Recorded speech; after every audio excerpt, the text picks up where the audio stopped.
Well, good morning, everyone. Good afternoon, whatever time zone it is that you're in. Oh my gosh, it is so fantastic that you are here today. It's going to be magnificent and wonderful if you use the information. Having said this, when used, it's going to be amazing. It's spectacular. So anyways, we're here today to study some magnificent, wonderful information as was shared by beautiful, wonderful Rami El Batrawi. Okay, and we know that he got it from a lot of the principles that were taught here from Think and Grow Rich. And as we go through this, my recommendation for you is make sure that you have something to write with. Now, in terms of Rami being here today, he might pop in, so we'll see what happens with regards to that. Having said this, right now at this time, this very moment, he is definitely here with us in spirit. You know why? Because we're studying his material, right? Isn't that super cool? Now, with regards to everything here that's being shared with you, the emphasis that I want to place, which is extremely important, is something that Napoleon Hill shares with regards to knowledge. Right here, we're sharing a lot of knowledge, of which, again, we're going to be going through this book here in Can You Really Think and Grow Rich, Chapter 5. Having said this, knowledge is not power. It's not power, my friends. See, the only way that knowledge becomes power is when it's applied, it's when it's used, it's when it's organized and put into practice. I mean, really think about that, my friends, because we've been conditioned to think and believe that knowledge is power when it's not. See, it's through the use of the information that all of this is going to change your life. So keep in mind, again, as we do this, make sure you have something to take notes with, something that you can really ask yourself, well, how can I use this? How can I use this? And I promise you, if you will go into this, what we're sharing with you, with the intention to apply it in your life and use it in your thinking enough times until it becomes automatic in you, you know what will happen? You will see magnificent changes in your life. Now, there's something else I also want to share with you that a lot of us tend to fall into the trap of. A lot of us fall into the trap of when we see someone who's highly successful, and in terms of this case, beautiful Rami, who has a wonderful, beautiful heart. A lot of us have fallen into the trap to try and emulate what they do. Well, I'm going to share with you that that's not what you should do. Why? Because the things you do come from how you're thinking. See, what you've got to emulate is how they're thinking. And if you'll just tap into that little beautiful gem right there, I promise you, it will change everything in your life. Throughout this whole entire book, he leaves so many beautiful clues on how to think. Tony Robbins talks about this. Success leaves clues. Well, again, there are so many here in this book. And if you'll just consent to it and accept it and allow it to get into you to the point of where it's automatic in your way of thinking, guess what will happen? All the mechanics will show up. You will discover all the things that you need to do to get the result that you want. And that right there is, to me, the most important thing that's helped me to make significant changes in my life. And so without further ado, let's tap into this, okay? Let's tap into this and dig into how Rami thinks. Now, again, the chapter that we're in with this book, Can You Really Think and Grow Rich? And by the way, for those of you who don't have this, I highly recommend that you go get this book and you study it alongside with Think and Grow Rich. If you think in terms of what Think and Grow Rich is, it's a beautiful book written by Napoleon Hill, of which he studied highly successful people and then put it into a book to share with others how they thought. Well, Rami's book is the implementation of the material. So when you have both of these together, wow, you want to talk about a magnificent combination? Yes, it's dynamite and it is amazing and it's strong. So by all means, make sure that you get this. It's a really great book to read side by side. All right, so here's what we're going to do. We're going to go through chapter 5 in his book. And again, my big, beautiful reminder for you is that as we're going through this, to recognize that this is not power. This is passive, it's static. See, what you've got to do is you've got to shift it from being passive, from being static, from being mere words, to being dynamic, the way that life is. See, again, it's practice. It's the use of it in your mind. All right, so let's have some fun with this and travel into the mind of beautiful Rami Albatraoui. Now here, he points out over the 7 years I spend with Adnan. Remember, Adnan was his beautiful mentor. He saw him on Lifestyles of the Richest Famous. He was the richest man at the world at the time. And he said, well, you know what? I want to work with him the same way that Edwin C. Barnes said that he was going to work with Thomas Edison. So he says, over the 7 years I spent with Adnan, I learned more than just how to structure complex business transactions. I also came to better understand the world and the people in it, as well as the richness of different economic and political cultures. Now, the key word I want to emphasize here is understand, okay? It's through your understanding that the results in your life are determined. You can think of it this way: what you understand determines your results. Your results are the manifestations of what you understand. The more you understand, wow, the more your life is going to grow in a big, beautiful way. Notice how it doesn't say the more I better knew. It didn't say no, the more I understood, okay? Now, I learned to adapt to whatever situation I faced and what it meant to move on the world stage. Most important, my thinking had risen to an entirely new, powerful level. Now, let's pay close attention to this sentence here. Most important. Notice he's leaving you clues here. Most important, my thinking, his awareness, his understanding had risen to an entirely new, powerful level. His mind was open to new ideas, new ways of thinking. I never stopped admiring Adnan as a person. Now that he's gone, there are negative stories and voices, as well as extremely positive ones, about his life and business. All of that's out there, right? I can only say that I have never lost faith in his essential integrity and overall decent nature. Now, here's something that all of you can really learn from. You know, he controlled the narrative that was inside. It didn't matter what people were saying on the outside. What he was tapping into is how he wanted to see things. And then he goes to point out, once you're gone, you can't control your own story anymore. But to this day, Adnan remains an inspiration in my daily life.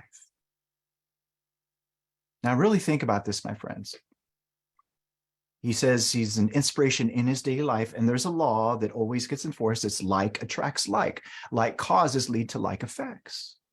All of you who have heard Rami speak, all of you recognize his beautiful heart. Oh my gosh, that's the thing that I love most about him, is his heart, his integrity, his genuineness. And that's important because like attracts like. If you think in terms of Adnan, he wouldn't be attracted to him unless he had those characteristics in himself as well. Very important, my friends. Huge. Now, thinking about what matters. Before I met Adnan, though I was a millionaire, remember, he was a millionaire and then he saw a billionaire. His mind opened up to a whole new world, right? $1 billion, I was a millionaire. $1 billion, let alone billions of dollars, was a vague concept at best. It was something that was just like, oh yeah, wouldn't it be nice? But see, it was vague. It wasn't clear. After the time I spent with him and many other billionaires, it became an everyday way of thinking, a reality, and something that I knew I could achieve. I was now in my early 30s and ready to take the next crucial steps. Now let's dissect this paragraph here. He was used to being a millionaire. See, that's what was in his conditioning, which is why being a billionaire was something that was vague to him. It wasn't something that he was used to. And he actually left with you a clue on how he made it normal for him, how he made it something that he was used to. And how did he do it? He spent time with him and other billionaires. He invited that into his environment. He accepted that.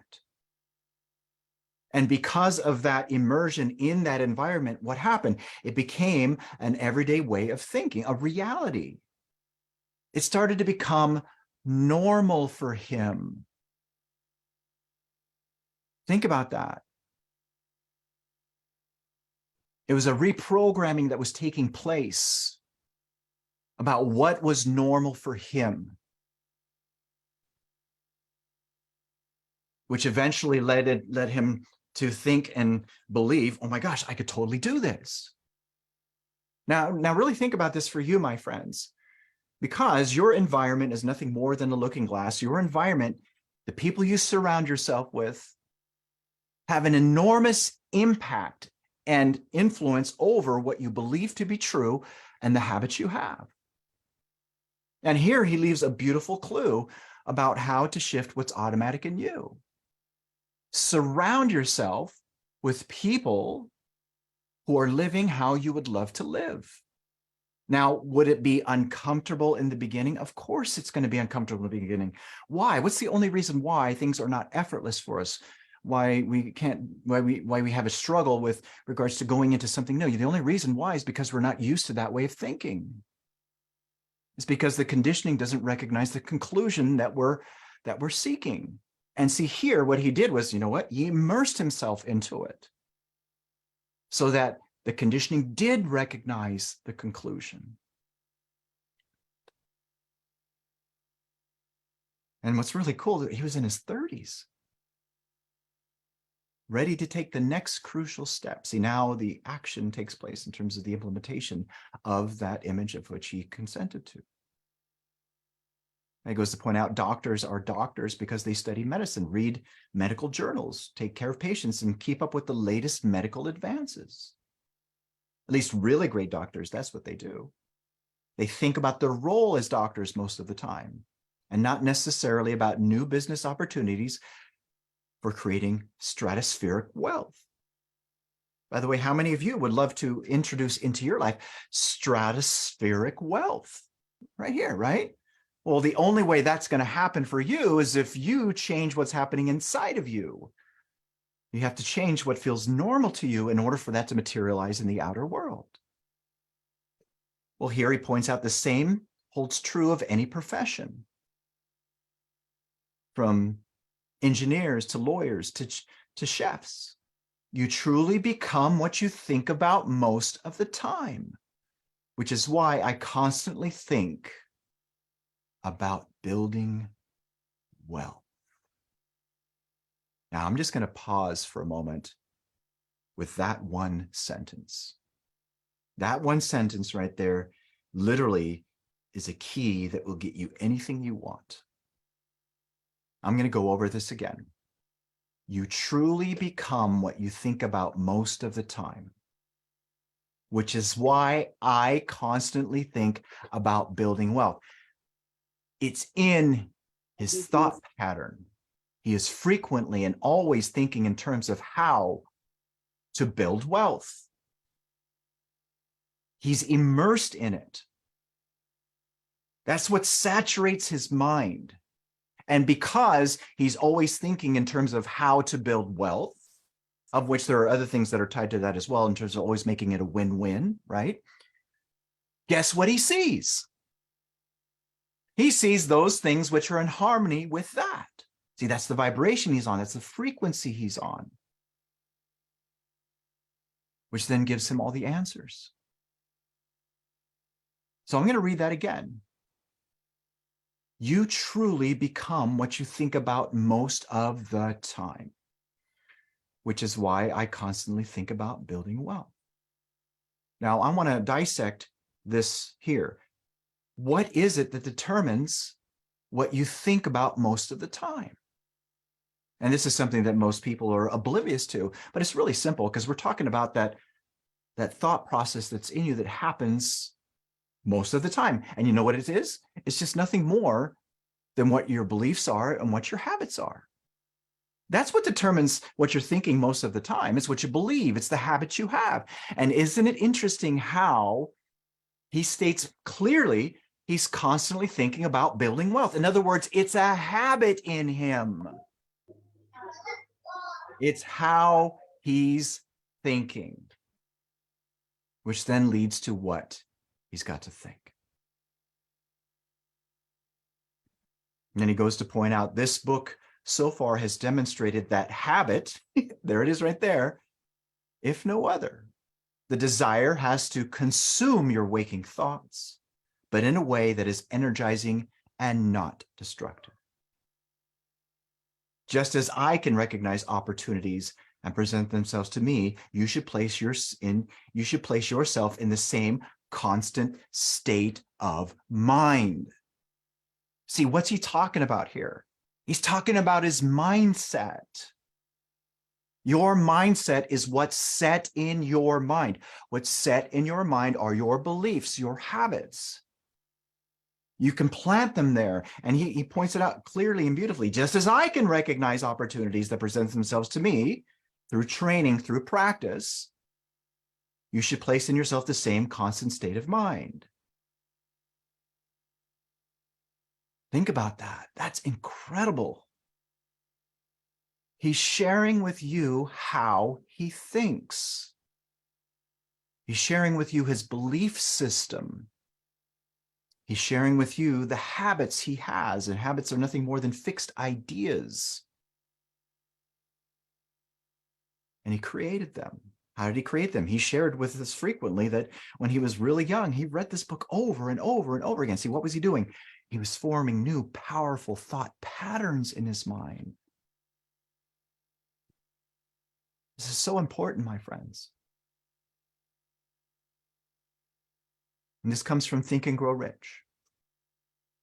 You will never be greater than the thoughts that dominate your mind.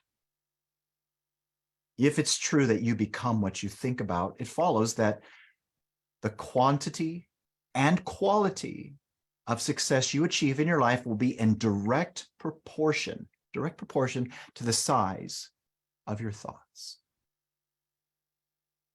If you allow your mind to be dominated by trivial matters, what are trivial matters?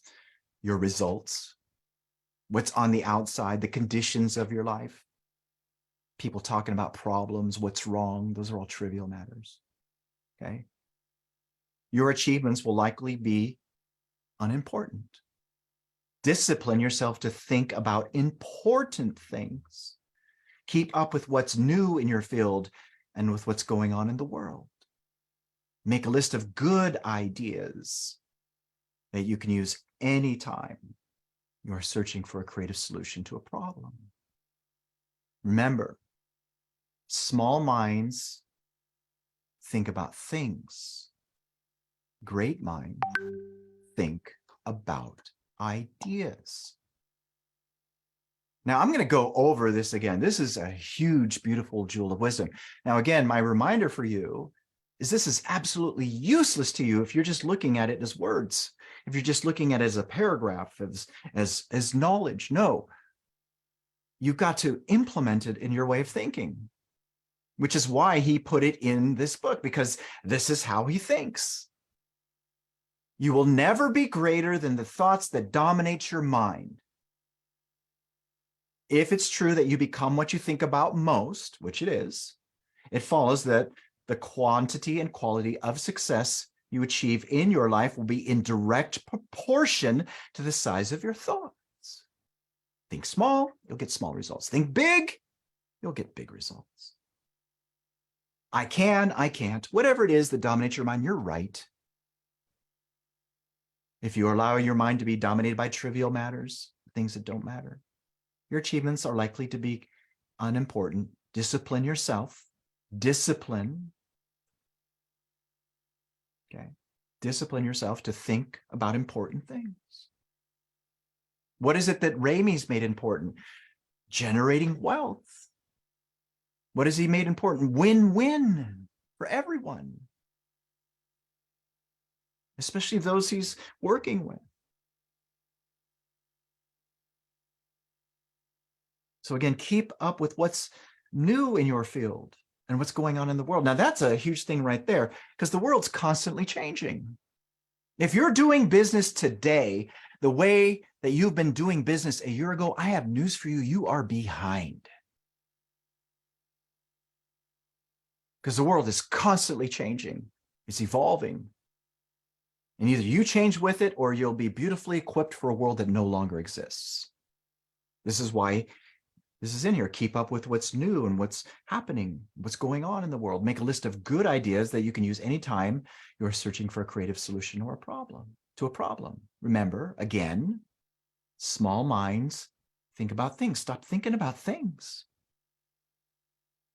Great minds think about ideas. Think of Disneyland, my friends. Disneyland's not a thing. It was an idea from a guy named Walt Disney. Now, how many of us love to go to Disneyland, Disney World? How about Amazon? That was an idea. It wasn't a thing. Wealth is in ideas. It's not in money. Everything you pay for was because somebody came up with an idea that helped you to improve your life in some way. Think about that. This is how Ramey thinks. This is what he's sharing with you. This is why he put this in here, because this is how he thinks. Reflection. I love these reflections. They're so good. I keep reflecting on Think and Grow Rich, since I want my mind to be large, expansive, and powerful. I refuse to let my mind to be chained to small matters and small ideas. Take a screenshot of this. You can use, for instance, let's just use happiness. Will you be able to be happy most of the time if your mind is saturated with thoughts that are rooted in sadness and disappointment? That's very obvious. The answer is no. It doesn't work that way. So notice what he's putting in here, what he's putting in play. I keep reflecting on Think and Grow Rich. And since I want my mind to be what? To be large, to be expansive, to be powerful, what does he do? He only allows him to think thoughts that are rooted in large ideas, expansive ideas, in powerful ideas. He builds them in his mind when? First. Things are not brought into existence by thinking of their opposites. So my question for you, now think about, remember, he's sharing with you how he thinks, not what he's thinking, how he thinks. He understands very clearly, I shouldn't say very before that, he understands clearly that in order for big results to be delivered, you have to think from big ideas. Why? Because like causes lead to like effects. We're dealing with law here, cause and effect. Like attracts like. Opposites do not attract. Paula Abdul was wrong. Okay? So think about this for you. If your results have been small, don't kick yourself in the butt. Understand that the reason why your results are small is because you're thinking small. You're not thinking from being expansive and powerful. You're thinking from the lack, the limitations that's inside of you, of which gets expressed. Remember, thought externalizes itself. You become what you think about most of the time. Change what you think about most of the time. Guess what happens? The result changes, and it changes according to law. It's fantastic when you really dig into this. But again, as you're going to hear me say many, many times over and over again, pay close attention to this. He's sharing with you how he thinks.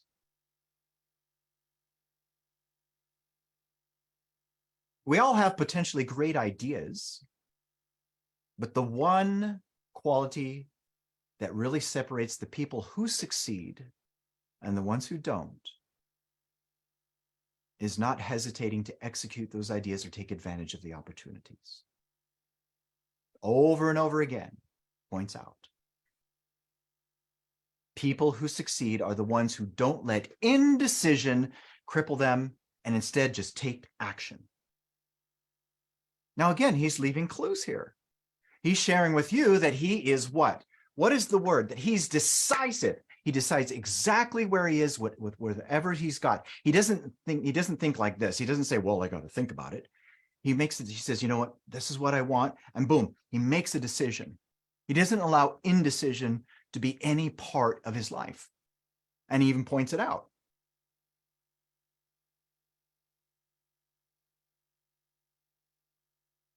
Let's read this again. We all have potentially great ideas. But the one quality that really separates the people who succeed from the ones who don't is not hesitating. They don't say, the ones who succeed don't say, I got to think about it. Again, so it's the ones who don't is not hesitating and executing those ideas to take advantage of the opportunities. By the way, how many of you have fallen prey to this? You come up with an idea and you fall in love with the idea. You think it's really great, but then what happens is with most of us, we go from one person to the next. Hey, I have this idea. What do you think about it? Hey, I have this idea. What do you think about it? Hey, I have this idea. What do you think about it? You go from one person to the next, to the next, to the next, to the next. What are you really doing when you do that? You're seeking permission to act on your idea. You're not being decisive. You're not having faith in yourself. You don't need permission. You're a big boy. You're a big girl. Think about it. Be decisive. And again, over and over again, people who succeed are the ones who don't let indecision, don't allow, oh, I got to gather more information to come into play. They don't think like that. They instead just take action. They decide and they move. Now, here's a beautiful key. We all have at least one great idea, but it is useless without decisive action. Now, I'm going to give you a reminder about the analogy of the key. Just think of a key. You see, this is a key, right? Now, let's look at a physical key that opens a door. Maybe it opens the door to your house. You can see the key on the counter, but that key is absolutely useless unless you pick the darn key up, place it into the keyhole, and turn. Now here, in terms of the key, he's talking about being decisive and taking action.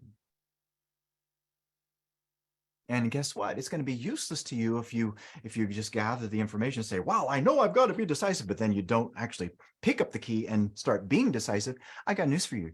Nothing's going to change for you. Why? Because the things you do determines the results that you have.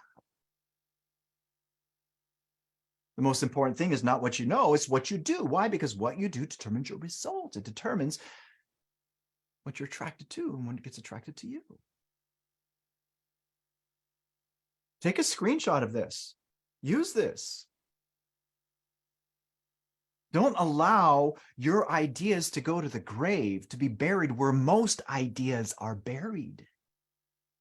That's the richest land in the world, the cemeteries, where most ideas are stillborn. They go to the grave because of indecision, because lack of action. It is worth mentioning again that more is lost through indecision than through a wrong decision. Now, all of you, write that down. This is so important. That one sentence alone, if you just studied that one sentence, wow, and you used it, you'd see big changes. It is worth mentioning again that more is lost through indecision than through a wrong decision. Now, again, he's sharing with you how he thinks. I would rather make many wrong decisions and shift and correct them as needed than debate every decision endlessly until the opportunity passes me by. Now let's just soak in that for just a moment. Remember, success leaves clues. He just shared with you how he's thinking, which then leads to what he's thinking, what he's got to do. I'm going to repeat this again. Ramey's words: I would rather make many wrong decisions and shift and correct them as needed than debate every decision endlessly until the opportunity passes me by. And isn't it interesting how the overwhelming majority of the population, they constantly debate every decision over and over endlessly until the next thing you know is the opportunities pass by. And they go, well, wow, I had that idea. I had that idea. It doesn't matter if you had the idea. What matters is you acting on it. You know, it's really cool. Ramey will be here in these calls and he'll give all these wonderful ideas, and the overwhelming majority of people will never act on them. There's a guy named Gary Vaynerchuk. He actually talks about this as well. He freely gives out ideas, and he really doesn't care about, whether or not someone's going to use them or not. He wants people to use them, but see, most people, they live based off of the latter here. Well, don't let that be you. Be decisive. Now, here's a really great question. If you're used to being indecisive, will it be a challenge for you to be decisive? Of course. Why? Because you're used to being indecisive. Having said this, how do you get great at anything? Through practice. So you want to be really great at being decisive? Start making decisions right now, and then make another one, and make another one, and make another one, and adjust along the way. If you have anchored yourself with a burning desire for an extraordinary life, you will find the decisions that you make correctly will far outnumber the wrong decisions. Now, what's really cool about this is he's sharing with you his experience. And he had to learn that. See, it's really cool as you go through this.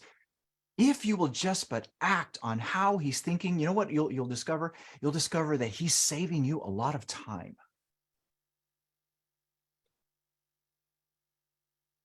So again, if you have anchored yourself with a burning desire for an extraordinary life, see, there's a clue. Anchor yourself with a burning desire for an extraordinary life. Fuse with the idea. It says you will find the decisions that you make correctly will far outnumber the wrong decisions. And those decisions are what propel you to achieve any worthwhile goal.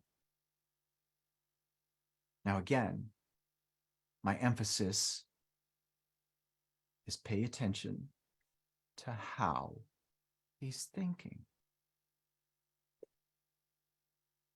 I finally reached the point where, though it had been an honor to be called Khashoggi's guy, I learned enough to go out on my own. It was time to shift to the next level. After years of traveling the world, I decided to make Los Angeles my home base.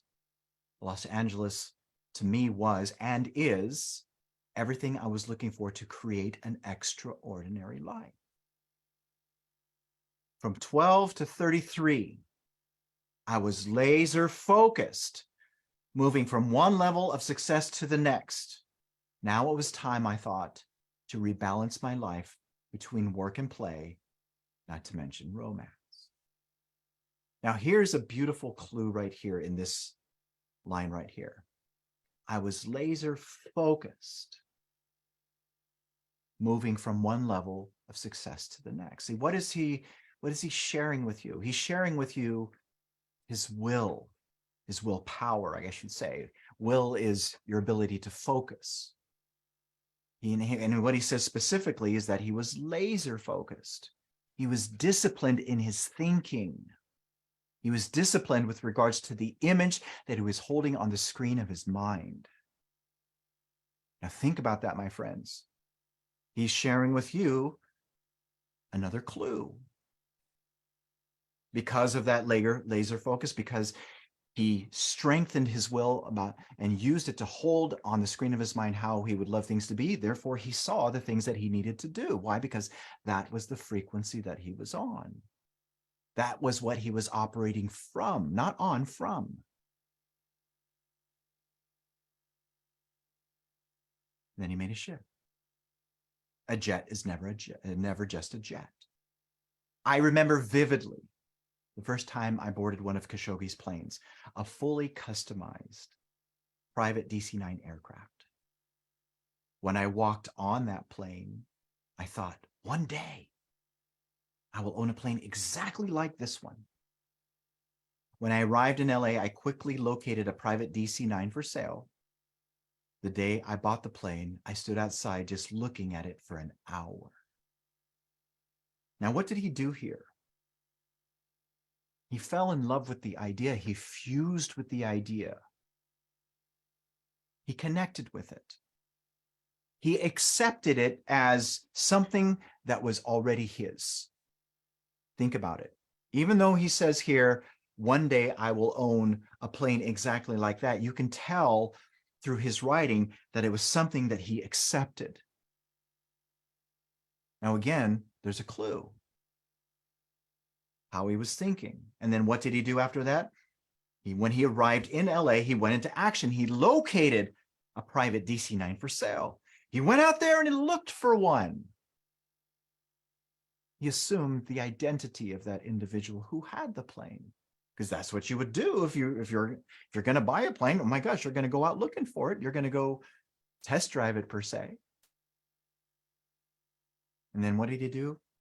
The day he bought the plane, he just stood outside looking at it for an hour. I could totally see him. I wasn't there, but I could totally see his smile going like a little kid, right? Here's a picture of the plane.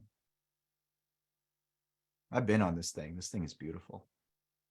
It's so interesting. When I went on this plane, it was like, when I went on, it was like, does not compute, does not compute. It's like going, what the heck is this, right? Having said this, it introduced me to, wow, look at all these different possibilities here. It's pretty darn cool. I had heard of people crying from joy, he says, but this was the first time I actually did so. The plane was more than just exceptional transportation. It was a marker of how I had reached the goals I had so far set for myself. It was personal for him. By the way, that's a huge thing, my friends. The goals that you set, they've got to be personal to you. Okay? I looked around and realized that I achieved precisely what I had set out to achieve. In the philosophy of Think and Grow Rich, the plane symbolized the maximum of whatever our minds can conceive can be achieved. We've all read that from Think and Grow Rich. Whatever the mind can conceive and believe, the mind can achieve. Well, here was a demonstration of that. Even though the plane would bring my friends, business associations, and me great pleasure, I still never forgot the strategic power of certain acquisitions. And here we're going to tap into the acquisitions. So there he is, standing there in the plane. If you are going to move past the city level to the state level, or past the state of the national arena or onto an international stage, he says, your lifestyle signals just what sort of deals you can broker. Now, again, he's leaving clues here. Your lifestyle signals just what sort of deals you can broker. There is no consumption for consumption's sake. You can enjoy the fruits of your labor while also keeping an eye on the strategic necessity and efficiency. Now, notice what he says there. This is so important because a lot of people think, well, I got to wait till later. No, you can enjoy the fruits of your labor while you are going through this. You don't have to necessarily wait. I never think that I can't live without some material object, since, as happened to me later, when I again lost my fortune, I might have to do without some or all of my possessions. He doesn't stay attached to it. The Hollywood playground. So here's beautiful Raimi with Hugh Hefner and his physician, Mark Sagnor, I should say. In Los Angeles, 1984, I approached play with the same focus as business. I would become both a regular at the Playboy Mansion and a Hollywood insider. Now, notice what he said here.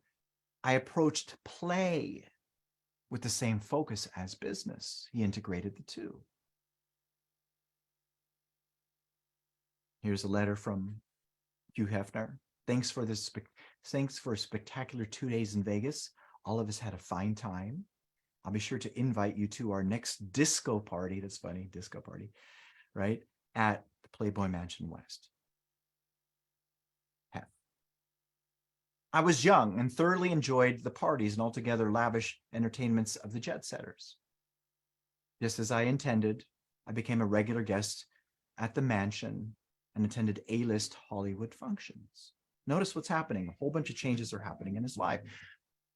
We're seeing the results. We're seeing the conditions. Okay, remember, that's the effects. Okay. Famous actors constantly are pestered by people who ask them for something. To break into Hollywood in a more elegant manner, I made sure that I was known as someone who never asked directly for anything. Now listen to that. He made a shift in terms of how he was going to present himself. Instead, I was a person who donated, hosted events, or took others with me to Las Vegas and many other parts of the world on memorable trips. I built an important new reputation as someone who wouldn't just attend a charity auction. I would bid up so that the item unquestionably would come to me. He would he would make the bids huge. He would become synonymous with, oh my gosh, if Ramey's bidding, oh my gosh, get ready to bid a lot.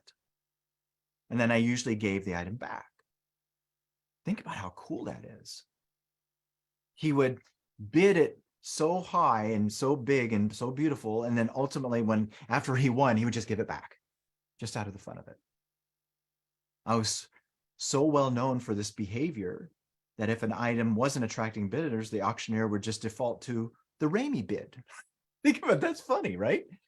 Now, again, I want you to think about this. Think in terms of how he's thinking. The conversation that's happening in his mind. And by the way, there's another thing to be revealed too. There's many ways to get to where you want to go. Here, he revealed that, well, I just got there this way. By making it so that he was seen as someone who was a leader. Someone who was always building wealth. Someone who was wealthy. There's Ramey with Kirstie Alley. I loved her on Cheers. Oh my goodness. Turning a no into a yes. After many years with Adnan, I came across John Gray's Men Are From Mars, Women Are From Venus. Any of you met with John Gray or seen John Gray? He's a fun guy. And was struck by its potential for helping me better understand and communicate with women. After reading the book, I was intrigued enough to buy tickets to his next personal seminar. Now notice, wow, this is intriguing to me. But then it was so intriguing that he went to get involved with it by buying tickets to go there. I was thoroughly impressed by John's pure genius and insight, and when the seminar was over, I approached and said that I wanted to represent him, market his books and teaching, and create multiple revenue streams. Now here is a business guy. He's always thinking in terms of building wealth. He saw someone that was doing something that he loved, and he saw what? An opportunity.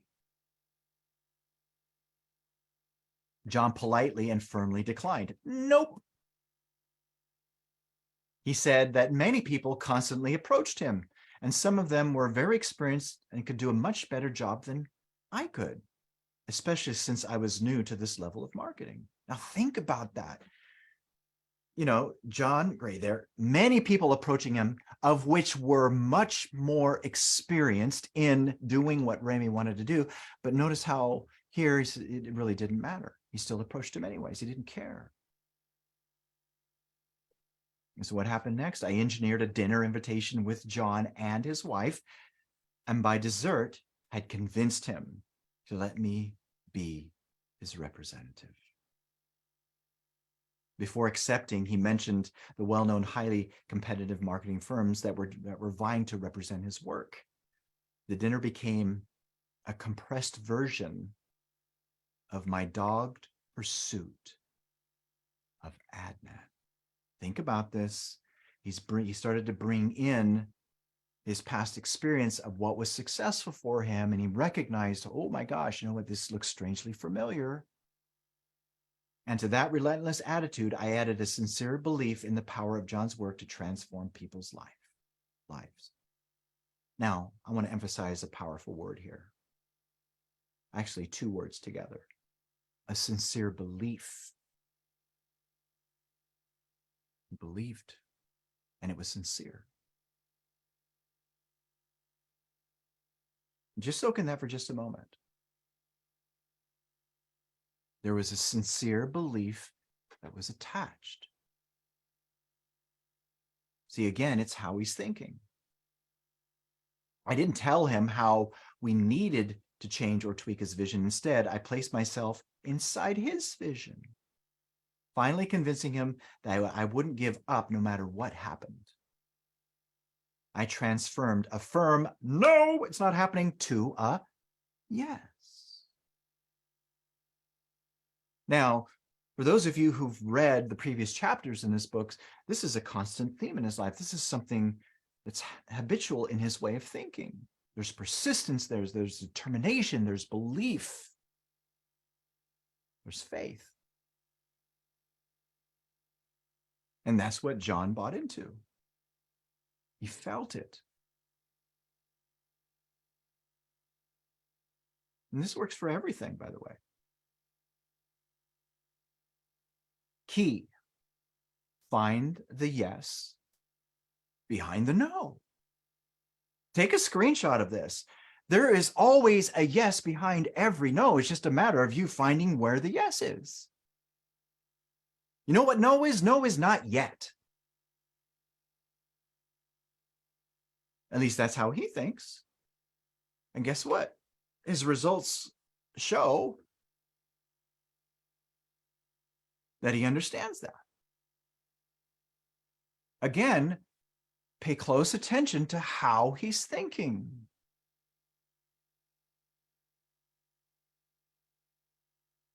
I discovered that there is always a yes behind every no. Every time I changed a no to a yes, I gained more confidence I could do so again. Just as Think and Grow Rich advises that all the little victories will provide the confidence for achieving the big victories. And the more you test the principles and see that they work, the more confidence you will have that they will work every time. See, what is this here? He's talking about establishing within himself, which is what he did, the belief that the principles work. And then from that belief led to the faith. That's what he's talking about. That's what confidence is. It's faith. It's powerful faith. And what does he share with you? It's through the going through it again and again and again that where you discover, oh my gosh, hold on a second. This stuff works. Which then, you know what that leads to? It leads to the elimination of worry and doubt. The fear goes away. Fear, faith, opposites, polar opposites, both require you to believe in something unseen. And here he's sharing with you the way that you develop your confidence, the way you develop your faith is through going through these things and attaining these little victories, which sum up to big victories. Now, again, pay close attention to this. And I emphasize it's how he's thinking. I mean, think about how it takes faith for you to act on something when somebody says no. You know what? There's a yes behind that no. You have to believe that there's a yes behind there. You will not have the faith to act on that unless there's a belief that there's a yes behind the no. And again, how he discovered it was through his experiences. He realized, oh my gosh. I mean, he says it. I gained more confidence. Every time I changed the no to yes, yes, I gained more confidence. I could do so again, just as Think and Grow Rich advises that all the little victories will provide the confidence for achieving big victories. He shared with you exactly how he did it, and it was in how he chose to think.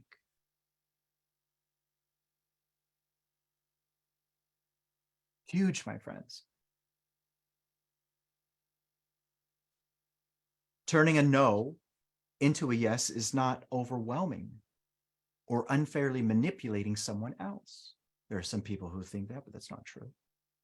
Just as Think and Grow, which equates the mastermind to a spirit of harmony between two or more people for the attainment of a definite purpose, you are powerfully persuasive when you demonstrate that you are attuned to someone else's best interest. All of you should take a screenshot of this right here. Attuned to someone else's best interest. See, that's what's embedded in Ramey. He's always thinking about, well, what's in this individual's best interest? How can I ensure with my side that this person wins magnificently?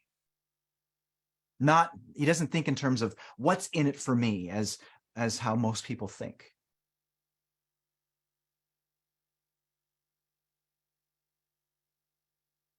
Now, again, isn't it interesting? That's how he's thinking. I've been testing every one of those principles now for 40 years. They have never failed me, and they have become fused in my psyche. What does he mean? What he means by that is it's become embedded within his conditioning. It's a solid part of his belief system. It's a solid part of his habits. He's conditioned himself to think this way.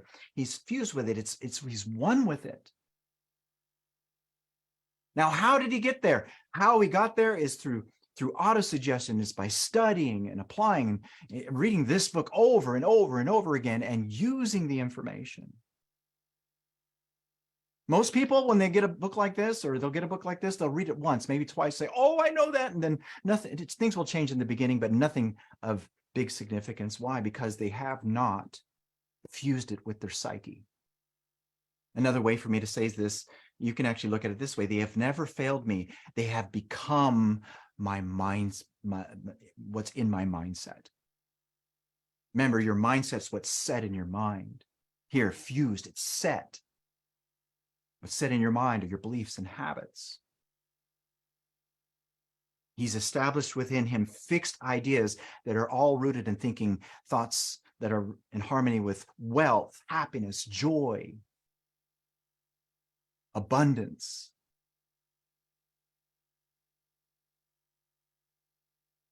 Thinking in terms of what's in someone else's best interest.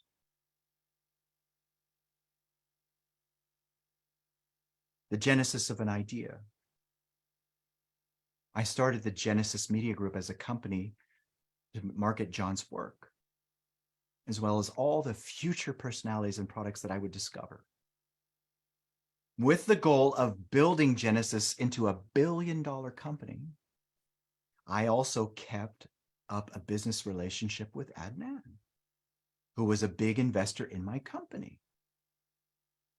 Now notice it's together. It's not or. He made it an and statement. My first task in building John's further success was to produce a series of videos from the dozen seminars he gave, then created an infomercial to sell those videos. The infomercial alone was responsible for hundreds of millions of dollars in revenue and drove the purchase of more than 50 million.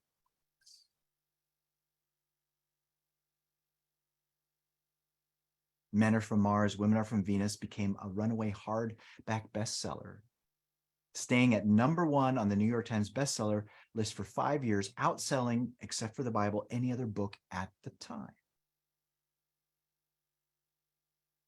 Now, so a lot of people, when they look at this, when they research this story, they'll start looking at all the things that he did there, not understanding that the reason why he was able to do those things was because of what was fused in his psyche. And this is how every one of you can deliver whatever results you want. See, it's about establishing within you powerful, fixed ideas. Remember, it's not what a person does that you should emulate, it's how they think. If, in terms of Ramey, you've got to emulate how he's thinking. And then you too will be revealed all the things that you need to act on. There, it's just a matter of then persistence, being persistent and being decisive. John was a visionary, and I supported not just eventual greater success, but also the opportunity to make his ideas part of our everyday culture. If something didn't work, I just retooled the campaign until it did without taking any profits. And to John's credit, he rode out the inevitable ups and downs, remaining focused on the horizon. His personal faith in me would reappear later when it was sorely needed. Now here, this is a beautiful, beautiful example of how one thinks. There's a chapter in Think and Grow Rich that talks about organized planning and how most people fail because of their inability or unwillingness to be persistent in changing plans to take place of those plans which fail. And here, what did he say? He says, if it didn't work out, I just created a new plan. He retooled the campaign. He changed the plan. Having said this, he stuck with the vision. See, the vision didn't change. The goal didn't change. What changed was the plan. And this is important. This is extremely important because the plan that you have to deliver the result that you want, it must be practical and it must be workable. See, your job is to find the practical and workable plan to give you the result. Have you ever heard of WD-40? You know what that stands for? Water Displacement 40th Formula. 39 failures until the 40th one was discovered. But see, persistence had to take place in order for that 40th formula to be discovered. Now, WD-40 is everywhere. You see, the vision was kept. What changed was the plan. Now, notice again, that's how he thinks. He doesn't care so much in terms of whether or not there's going to be a failure because he recognizes that the failures are going to be there. What he cares about is making the adjustment to get the success. It's through the failures that he discovers what needs to be done. And because he is decisive, because that's how he thinks, guess what happens? Those adjustments just automatically happen. Remember, we talked about this earlier. Again, it's how he's thinking.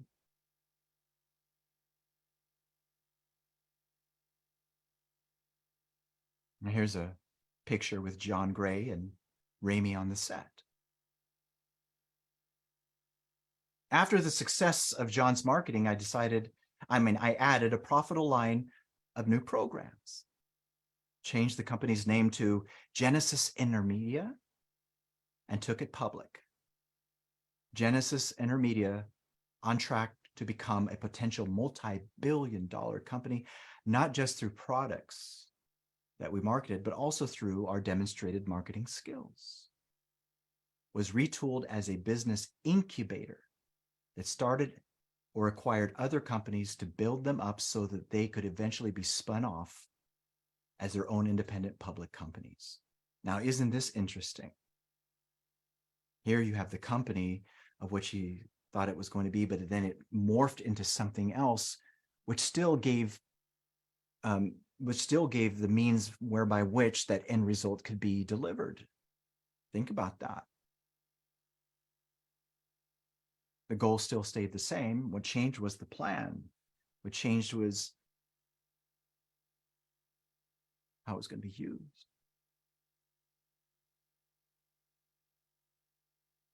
Genesis stocks here. This is a stock certificate that's in the book as well.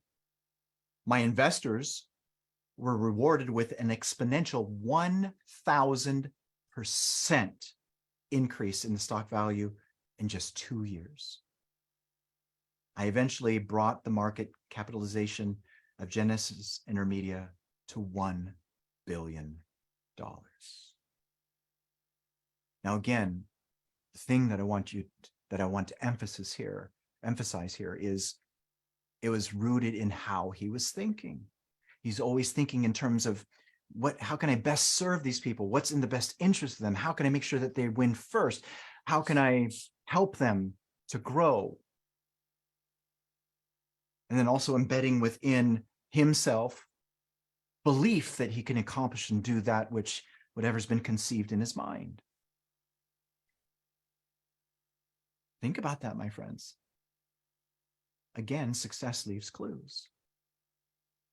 Now, next week, we'll go over chapter 6, Flying with Icahn.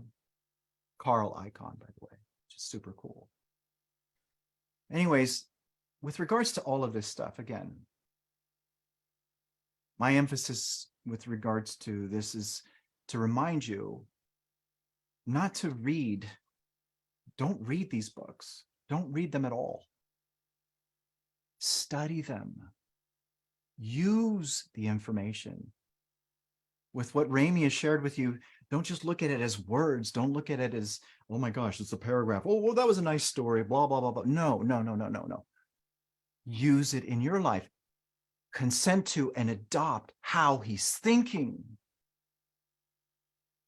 And if you will do that, if you will be the person that brings into your life these principles, because that's what he's sharing principles, you'll see big changes in your life, huge ones.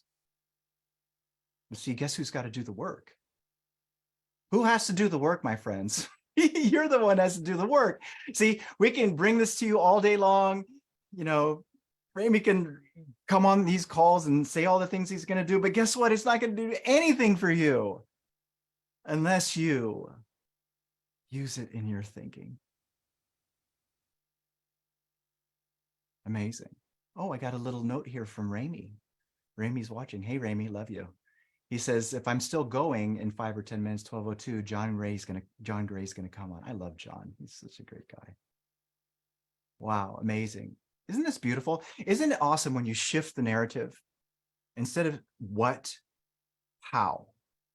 It changes everything, my friends. Everything in a big, bold, beautiful way. It's how you think that matters.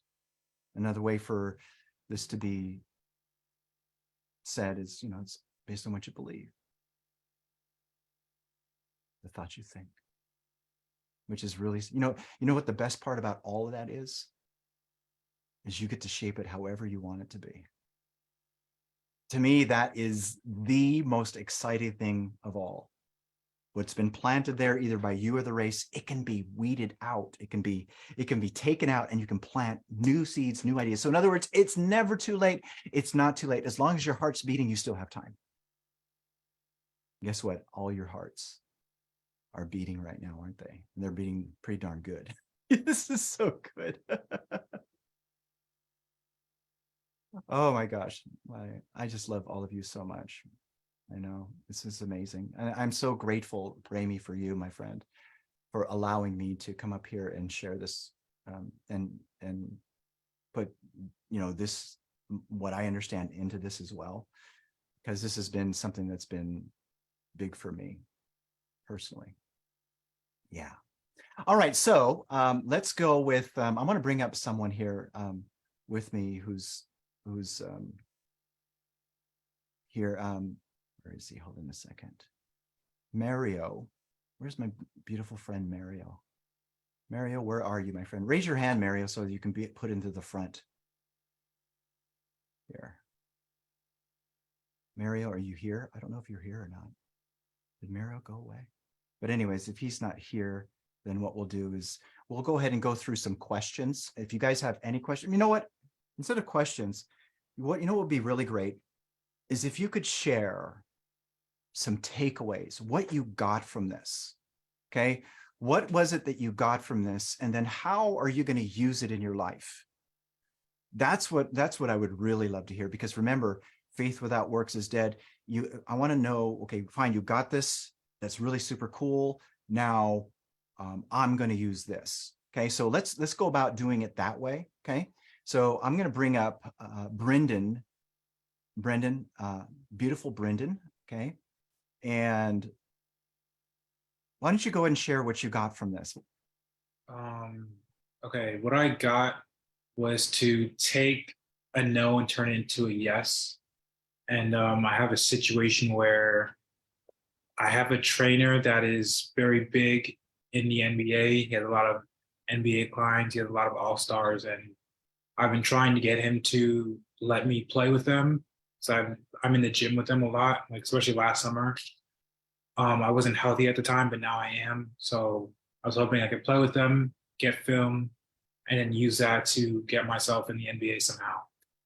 And he keeps like pushing me off a little bit, and I wasn't sure why, because I'm able to play at that level. So I was going to use that turn a no into a yes situation to think about like how I could um, get him to essentially say yes and um, use that situation to get me in the door. Like think about like what's in it for him for me to say yes or for him to say yes. Like how can I was thinking like since he's training me, if I get signed to like the Heat or something, and he's my main trainer, that makes him look really good. If he found some unknown player um, and helped develop him into an NBA star or something. Even though a lot of the work I did was on my own, but he still helped give me a lot of tools that I need that I wouldn't have known to use because like there's certain things that like at the top level of basketball is different than everywhere else, and I wouldn't know about them if I didn't have him. So I was thinking maybe just give him the credit for all of that. Um, yeah, I'm not sure like what incentive I could use, but I was thinking just how can I get him to let me play um, with the best players and record it and Yeah. yes. So I have a question for you. What is it that he's looking for? Um, I don't know. I mean, I know they want money. Everybody wants money. Um, but outside of that, I'm not entirely sure.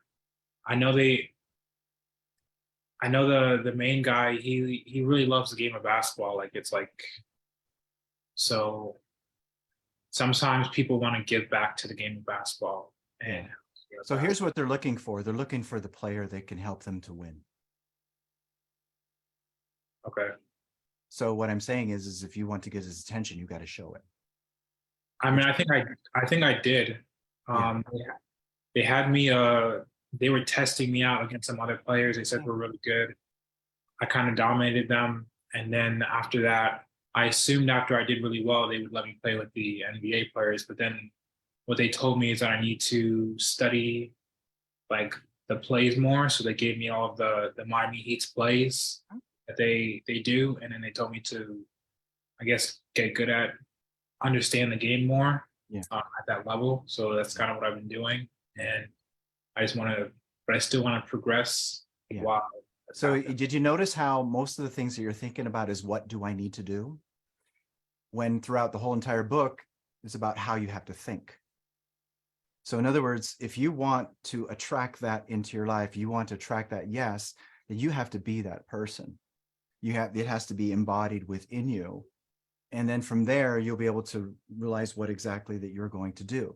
Now they shared with you, go study this, go study that. See, those are things that they're just telling you to to basically do. But really what they're looking for is that, okay, oh my gosh, that guy's got it, whatever it is.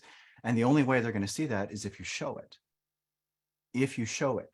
And so even though they said no, the question here is going to come again based from what we just read in this chapter. How are you going to think?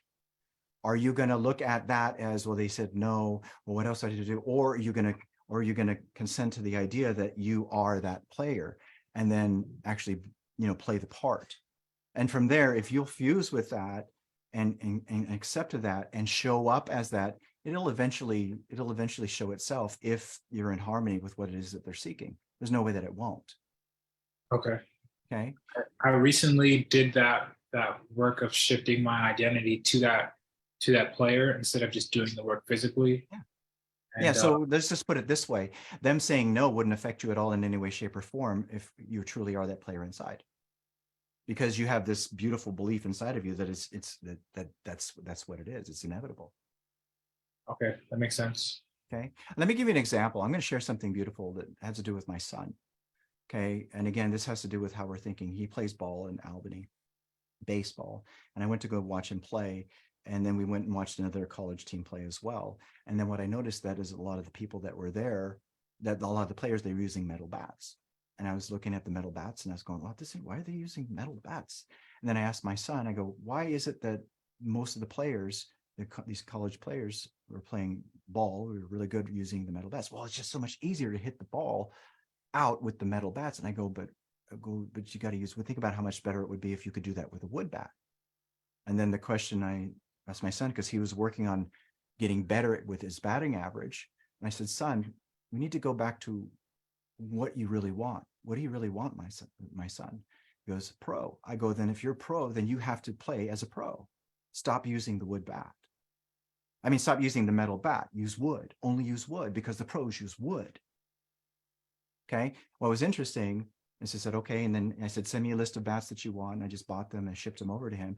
Within a very short period of time, his batting increased dramatically solely because of what was in his psyche of using the wood bat instead. Now, the whole point is with regards to this is, because they're always looking for that player.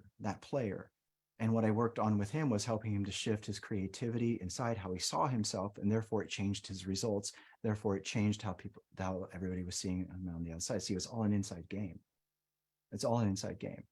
Now, there was a lot of evidence that said no, but it doesn't matter. That's the thing that I work on with him. It doesn't matter if they say no. What matters is what you believe inside and whether or not you're going to follow through with the action that helps you to be that person so that you are noticed. And again, reread this chapter on that we just read. The answers that you're seeking are here. They're here. It's all rooted in your belief. It's going to be rooted in your persistence and you being decisive, understanding that you're going to have failures along the way. But if you're persistent and you act on that, you will find a way to get there. Okay. All right. Thank you. You're amazing, Brendan. All right. Let's see here. Remove spotlight there. And I think Rami said that he might be coming in. If anybody sees John Gray come in, please let me know. Okay. If he comes in so they can pull him up here. All right. Anybody else have a question? So Kahil Sullivan, what did you get from this today? What did you get from this today? That's what I want to hear. I want to hear what you got from this and how you're going to use it. Okay. That's what we want to hear. So Kahil, go for it. Thank you. Thank you, Troy. Thank you, everyone.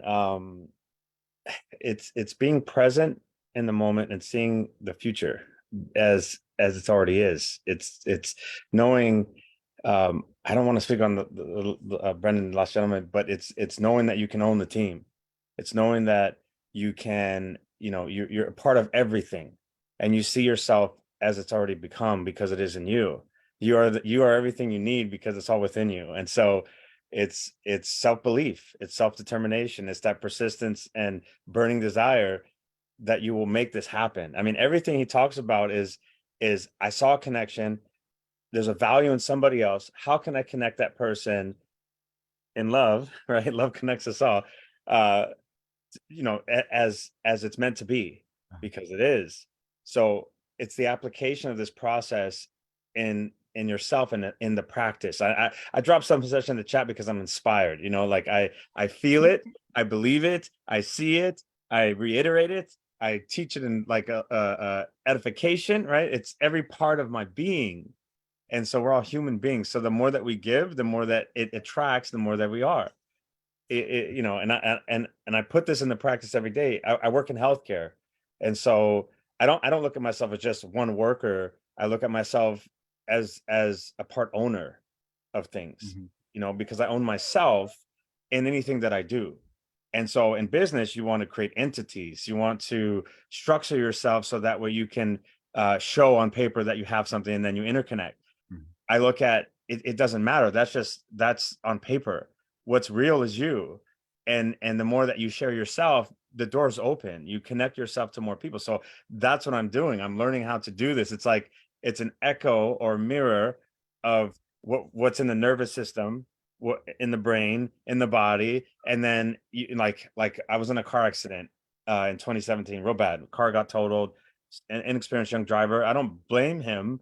It just had happened, but it affected me for a long time, and I couldn't receive the proper treatments, even though I'm a healthcare professional. It was hard for me to talk to other professionals because I said I'm leading my care, but am I supposed to? It's part of my process of growing and healing. And so I'm always in this process of figuring out new ways to be better. And so that's what I'm going to do. I'm going to take everything that I'm learning, everything I'm reading, and apply it to my everyday life, and just in anything, just absorb, and then like a sponge, squeeze it out and share it, but absorb some more. And then you can keep the process going. It's what's the word that somebody used today? Like reclaimed or recupulate. I can't get the word right now, but anyway, I don't want to take up all the time. This is just so amazing. I'm so happy to be here, and we are here together. So thank you so much. Wow, I love your energy. Oh Golly, man, energy all day. Thank you, Troy. so beautiful. Blessings. All right, so we have jubilant John Gray, beautiful John Gray here as well. Let's pull you up here. Oh my gosh, this is so good. John, where'd you go? Oh my gosh, it went on the screen. Where'd you go? Oh, there you are. Okay, good. Okay, John, hi. it's so great to see you again. Good, great to see you. Oh my gosh, we were having so much fun talking about the chapter in Ramey's book where he approached you and how it was a no at the beginning. Well, I didn't know him at all. Yeah, he turned a no into a yes, that's for sure. I was being courted by a lot of people at that time. Mars Venus books. Well, we were #1 with Men Are From Mars for almost 5 years on the New York Times. It was amazing. And about the beginning of that first year or two, it was just there all the time. And lots of people wanted to do an infomercial with me. And they had their ways of doing it. What Ramey said is, how do you want to do it? And, what I wanted was more of service. Money is important to me, but more important was, if I'm going to be on TV, I want to give my best ideas so that anybody who watches it can have better life, better relationships, not just order the tapes and then your life will be better. And Ramey said, okay, we'll do it that way. So he was all on board with it. He also created a backup. So kind of a win-win for me, getting my message out there, people reading the book. We just kept the income that came in, we just kept buying more airtime. I was making money on selling books, and he had a database of people that he was selling a program for investing. He's a good investor as well. So we figured it out to be a win-win, so we could just get that show on the air more and more and more, rather than, and then there were times we were losing money, but we had our backups so we could keep it on the air. And that's good thinking. That's Ramey's thinking. And he's responsible for keeping that on the air for 5-6 years. It was amazing. Wow. Talk about a great lesson on persistence, right? Yeah. There had to Yeah. be some times where you're just I don't know, were there some times where you were going, oh boy, but then his persistence came into play? Belief Belief. behind the persistence. Yeah. Ramey is so persistent, but there's a confidence and there's a believing. And that's contagious. That's very contagious. And y'all were talking about before, you were talking about that a few minutes ago, just be the best person, the one you want, the one who's going to do it, who can do it, who will do it. And Ramey, I don't think he'd ever even done an infomercial before. but That's so funny when you think about that. That's like take some guts. But yeah, well, his thinking, if it can be done, he can do it. He can find somebody who can do it and hire him, whatever. So it doesn't stop there. yeah. But another big part of our success together was that he was truly moved and touched by my message, which has helped millions of people. And he wanted to be a part of that. And so that's also the big heartedness as well, I think was a key thing. Yeah. Oh my gosh, that's what I love about Ramey the most is his heart. You know, I want to emphasize something. This is so funny what you're talking about here. He had no experience, guys and girls. Zero. And why I'm emphasizing this is because this goes to show that, you know, I'm certain that there are many of you that are hesitating on acting on something because you don't have the experience. But he just proved that you don't have to have the experience in order to deliver an exceptional result. That's pretty awesome. What is one of the funnest things as you were going through this with Ramey, and especially learning as well, as this whole thing was happening and unfolding right before your eyes? Well, you asked the question, what was most fun? What was most fun was being number one every week. That's so good. Every author wants to be number one on the New York Times, and every week it was number one. That was wonderful. The other thing is getting that kind of exposure. Everybody recognized me wherever I went. It was just enough. It wasn't like crowds would gather around me, but wherever I went, my wife would sometimes walk behind me and hear all the murmurs of people behind. Is that him? He's the guy. He wrote that book. It was just like wherever I went. That was fun. It was fun. I have a personal question for you with regards to that. How much of you was dreaming about you being number one as a bestseller before this? Oh, I read Think and Grow Rich when I was a teenager as well. It's been a important message for me. And then when my first goal in my 20s was to become enlightened. The whole idea back then was enlightenment and meditation. You could get, the Beatles had said that you can get high without having to take drugs through meditation. So that was very great. I was at Woodstock and all getting high and everything. But you crash. I mean, you crash big time. As high as you go up, you go down. So the idea was that with meditation, you could go high. So 9 years of meditation, I was a celibate monk, personal assistant to the Maharishi who the Beatles had gone to. I mean, I just made that my goal, and that was persistence. I went to every one of his classes for 3 years and then became his personal assistant. I'm very similar to Ramey in that he wanted to be next to Khashoggi.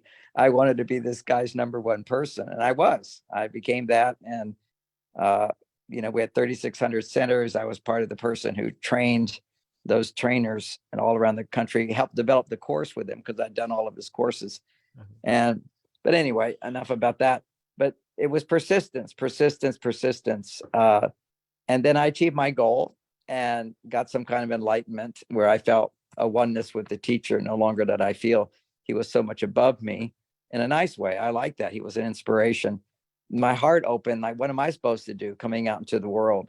And that's where, again, Think and Grow Rich. First of all, I was poor.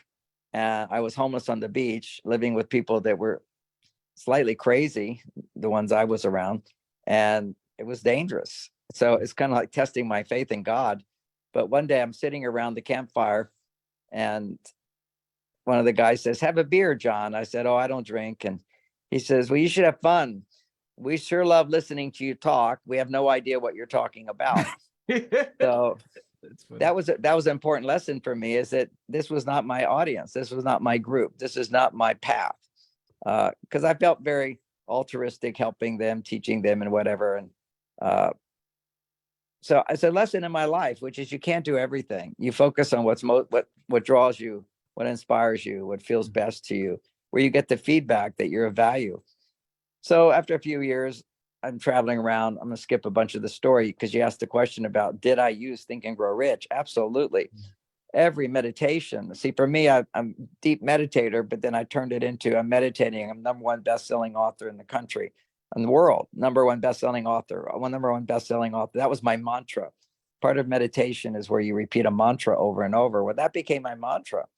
And I kept imagining, see, I had the experience of teaching classes on relationship, where I went from being a monk to teaching sex because I hadn't had sex in 9 years, and I went around, had a bunch of sex, interviewed women, and I thought this is stuff men really need to hear, and women need to hear what men think. And that was the beginning of my understanding how different men and women are. So I thought, okay, well, I'm a good teacher, so I'll just teach classes on enlightened sexuality, which turned into enlightened relationships, and eventually turned into Men Are from Mars, Women Are from Venus. But all along, I'm visualizing success in my meditations. And so I'm teaching these classes. And at the end of the classes, kind of like what you've done today, is somebody just called me. You ask people, okay, what are you learning? How are you going to apply this? And so we spend the last hour, and usually during that time in my seminars, they're 2 or 3 day seminars, people would just talk about everything they learned and be so grateful to me and so appreciative to me and tell me what they benefited. So that became the focal point of, it's hard for the brain to imagine what it hasn't experienced. I mean, to really go into it. So I just kept repeating those positive experiences I would hear from people and make that my meditation, imagining in the future, people are reading my book and they're saying those things to me. Wherever I go, people are saying, this helped my relationship so much. It's going to help me so much. Now I understand all these things I didn't know before. So I can forgive others and so forth. So that was a grounding of my experience. I just kept imagining it getting bigger and bigger. And then once Men Are from Mars went on the bestseller list, along with Ramey's help, of course. Are you able to hear me? Yes, we hear you beautifully. Okay. And Somebody I'm keep loving every calling. second of this. Somebody keeps calling in. I sent a voicemail. Okay. We're still here. Let's see, where was I? Once it became a bestseller, oh my gosh, then I was traveling around the country giving big talks. When you're a bestseller, you get hired, you get paid a lot of money to come give talks here. I went to every big event venue in the country and started going around the world. But the whole time, my meditation in the airplanes there was just simply Men Are from Mars, Women Are from Venus, #1 bestseller. Men Are from Mars, Venus, #1 bestseller. Men Are from Mars. Just kept meditating, seeing it, feeling it, going on and on and on. So it was definitely, I was living, believing that I am that. That was really key. I hope every one of you are internalizing what he's saying here. He's giving you the answer for everything that, whatever it is that you want. See, there's belief in there. There's the affirmation. It's personal to you. There's persistence. See, it's how he's thinking. And oh my God, this is so incredible, John. What you just and when Men Are from Mars first came out, again, I was already on the bestseller before we did the infomercial. And when Men Are from Mars first came out, it's a whole story of persistence. And since that's a theme that we see so clearly in Ramey, they gave me a little tour. The publisher provides a tour, a publicist, and it didn't go on the bestseller list. And we even had one of the events of the tour was the Oprah show, which was like great for book sales. But the Oprah show didn't know who I was, and they had me on in the last 3 minutes.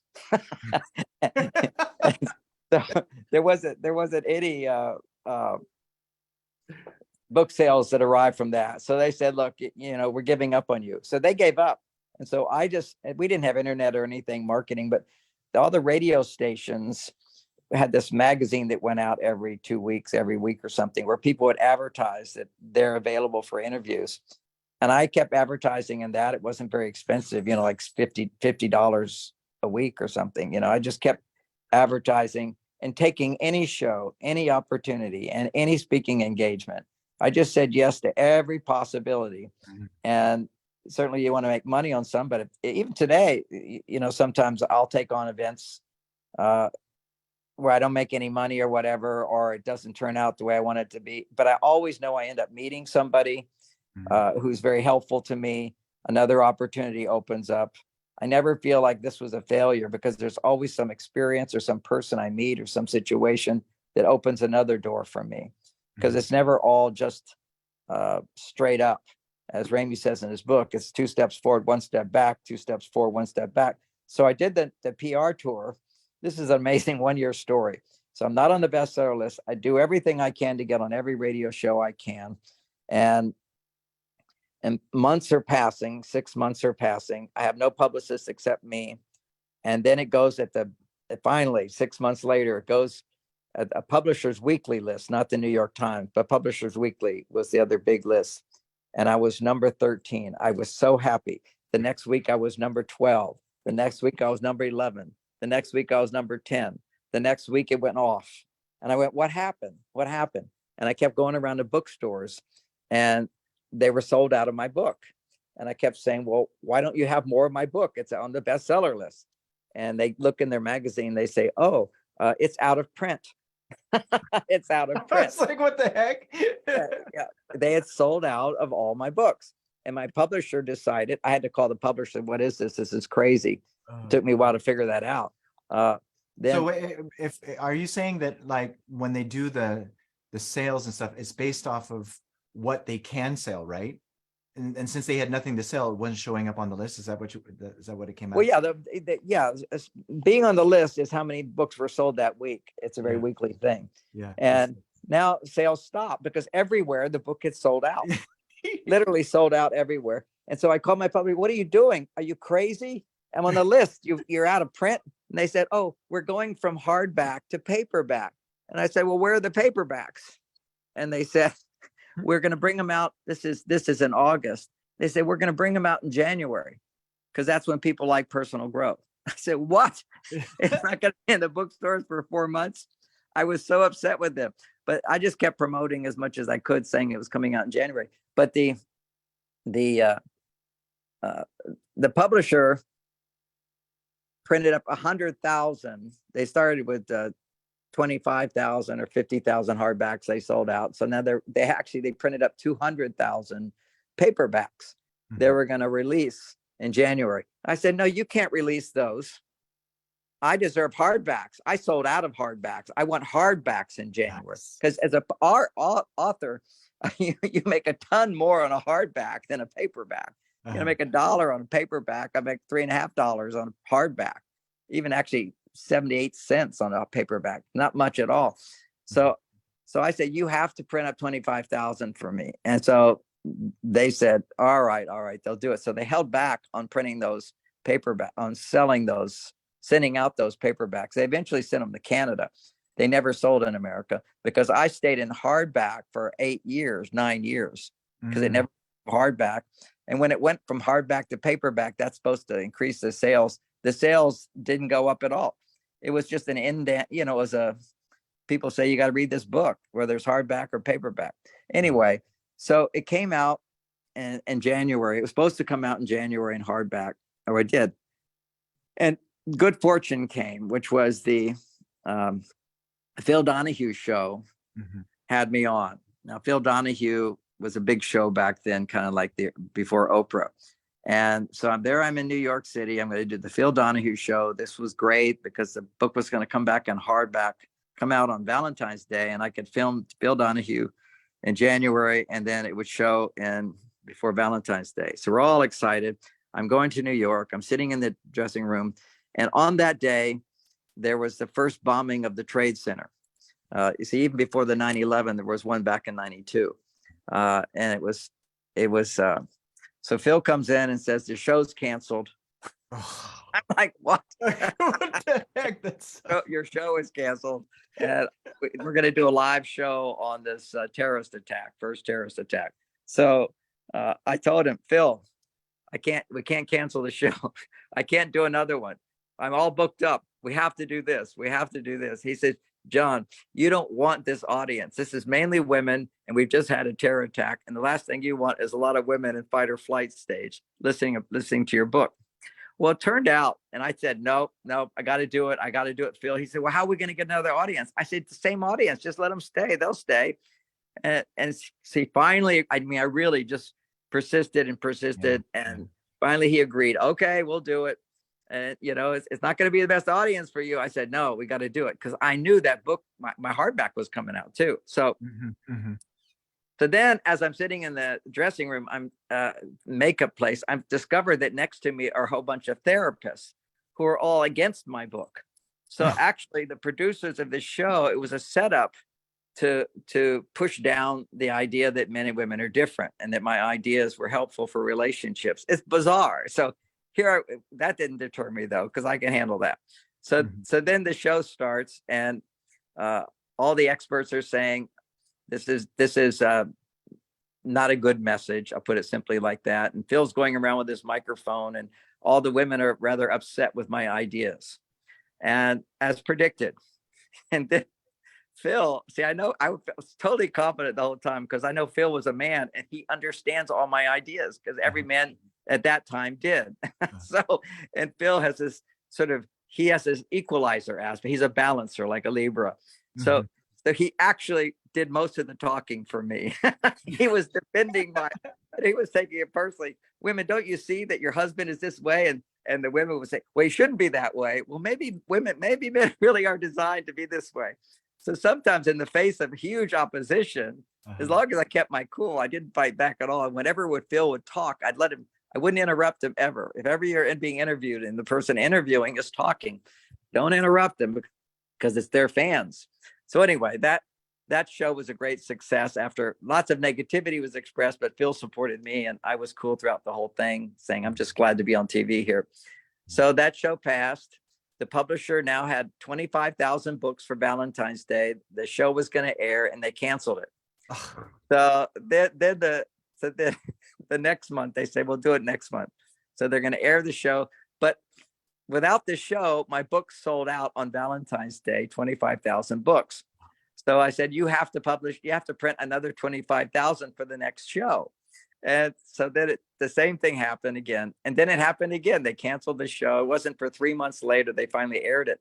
But this disaster of the show not airing actually proved to be this great thing because it proved to the publisher that even without the show, people were gobbling up my book. So it was 3 weeks selling out 25,000. Then I got another 25,000 and it sold out. And the publisher said, you should be on the New York Times list now. But they don't know why it was not getting on the list. They said, this is very strange. You know, you're the top seller. You sold out more than all of our books in a week. But there was like a month delay. And I remember that. And, I certainly felt, well, this is, there is a lot of opposition to the idea back then that men and women are different. So somebody wasn't liking me very much is all I could think. But I just said, it doesn't matter. It's going to happen. I'll just keep promoting it. And so I said to myself, well, if it doesn't happen, it doesn't happen, but it's going to happen. And to prove to myself, I went out and bought a new car. And I bought this car and it was a black BMW.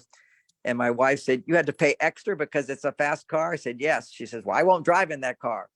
I just said, but it's still my car. I'll drive in yours if you want to be with me. And she said, a black car, it gets dirty. You can't have a black car. I said, I want a dirty black car. Okay. This was my present to myself for all the things I'd done. And I said, we're going to go on a vacation for a week and celebrate the success of my book, even though it wasn't yet on the bestsellers list. I just said, it's going to be there. We're going to celebrate. And a week later, she decided to go in my nice car. And we drove up the coast, and I still remember the town. It was 4 days later on the little vacation we did. And Sunday morning, there I was, #1 on the bestseller list, and it didn't go off for 4.5 years. Amazing. Amazing. Oh my So that gosh. was called persistence. And you have to know part of persistence is believing in yourself. I mean, that's the persistence, even though you're not getting the outcome that you're hoping to have right away. So it's a lot of patience that goes with patience, and persistence is the dynamic. Oh my gosh. I hope all of you replay this segment right here where he's talking about that, because that right there is something that can rock your world in a big way, using how he's thinking. Oh my gosh, you should replay it, all of you, when this is posted. Replay that section where he's telling that story. Everything was saying no. The evidence was saying no, but you know what? And you said something so beautiful. John says, yeah, but it didn't matter. It didn't matter because inside you believed. And it was going to happen. It was real experiences that, this was, I had experiences to base my visualization on, of people saying that my message had changed their lives. And I just had to transfer that into people read my book, and this book has changed your lives. And to this day, anytime I go to an airport, which is quite a bit, at least before the lockdown, people walk up to me and said, your book changed my life. You know, are you the writer? You're the guy. And I said, yes, but it's just that momentum. So once, that's the whole dive, getting a yes set, where once you get momentum going, you just stay with it and hold on to it. And so that's what I did. And I continue. I'm still doing it. I'm still out there, just gave an event. And people say, it's amazing. You've been doing this for so long. You keep bringing it out and always evolving it. I'm always evolving it because it's life changes and so forth, but it's always about the gender. That turned out to be the pathway. Remember the earlier story, you got to find your audience. What are you here for? And that's what's given me the greatest success in helping the world is the Men Are From Mars ideas. And they often say people teach what they need to know. I would have stopped teaching Men Are From Mars. I'm learning a lot of other things now, but that I could teach, but I'm not teaching them primarily because that's for me.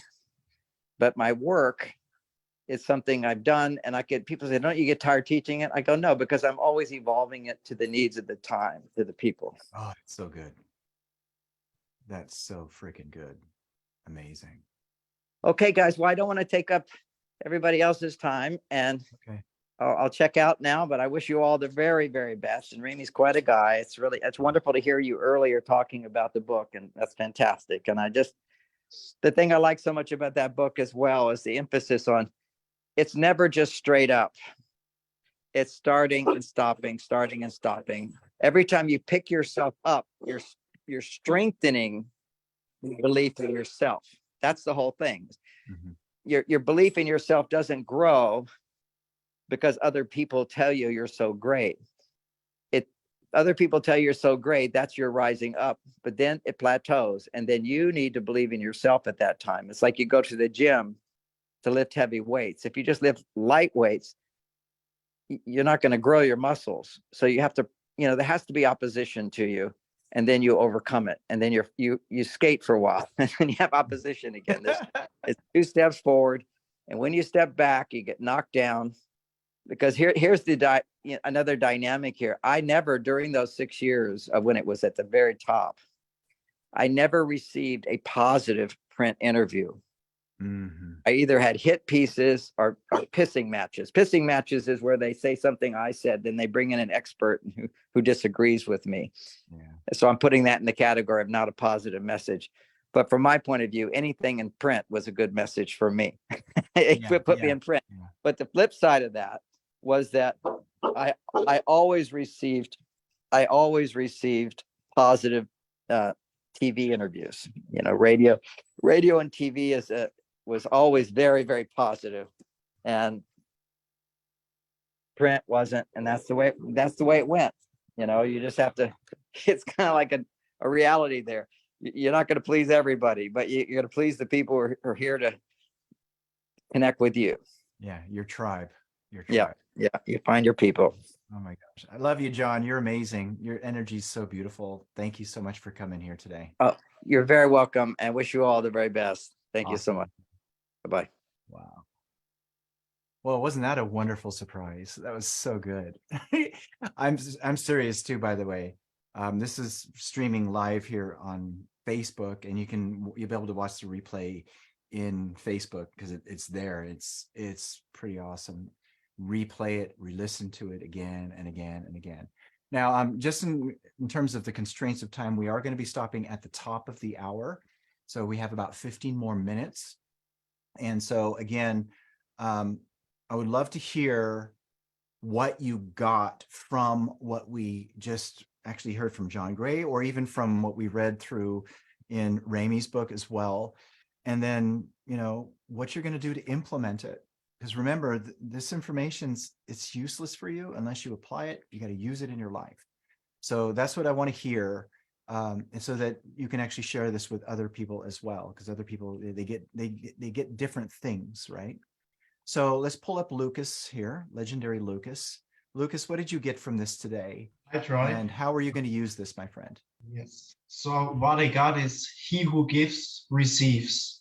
Mm.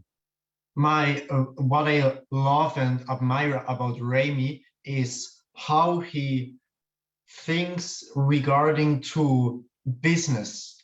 He doesn't think how can I get something or how can I communicate to this person what I want to get, but he thinks how can I make the lives of the people that I want to work with better.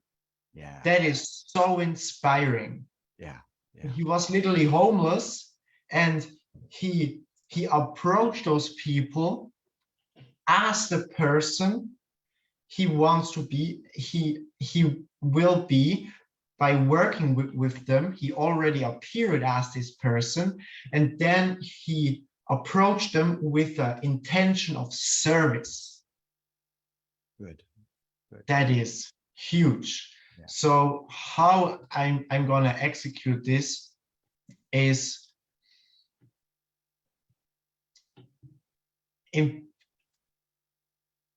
when I go into a deal, and this is what in future will happen. I'm thinking of how I can help this person. What can I give this person? How can this person win from me winning? Yeah. Very good. Thank Nice, you. Lucas. Thank you so much for that. That is beautiful. Thanks. Love that. All right. So we got Caroline. What did you get from this today? What we studied and how are you going to use it, my friend? I have two things about our power to choose our thoughts and the meaning we give to things or to words, especially. And when you were reading the section about turning a no into a yes, it's like we can say a no is a yes, because no is just a meaning, the meaning that it's not gonna happen. So when we say a no is not a no, as our paradigm says it's so, then a no is a yes. It's just a matter of time, or being persistent. And this is what I'm what I'm acting on. How I'm going to implement this is by being more persistent, as I am already. And the second takeaway, just let me say this, I had an aha moment is when you were talking about we have to accept the idea, and I changed this to decide, the importance of being decisive. To decide means to accept. Yeah, good. And also to commit means to accept. Yes, yeah. These are my takeaways. Thank you so much. Wow, so good. So good. All right, so Phil Conway, phenomenal Phil. What did you get from this today? How are you going to use it? Yeah, I keep on getting new insights as we're going along here. Some wonderful shares from everybody, and I'm grateful for this. It comes down to behind every yes is a no, and everything in the principles of prosperity come into desire. Do I have a burning desire? Because the result of the heat is a result of the fire. So as I'm halfway to the goal I had set for this month, in a good way, there was also something that wasn't there. Yet I'm not going to be attached to that one source. I am just going to stay persistent and taking the actions that I want. I'm holding on my desire being a huge flame, and everything is win, win, win, win, win. The way it's going to happen is that as I engage in people's conversations, it's win, win, win. See for them, hold the space for them, serve them. And I know that through some way, shape, or form, I'm at the top of, I'm reaching my goal before the end of this week.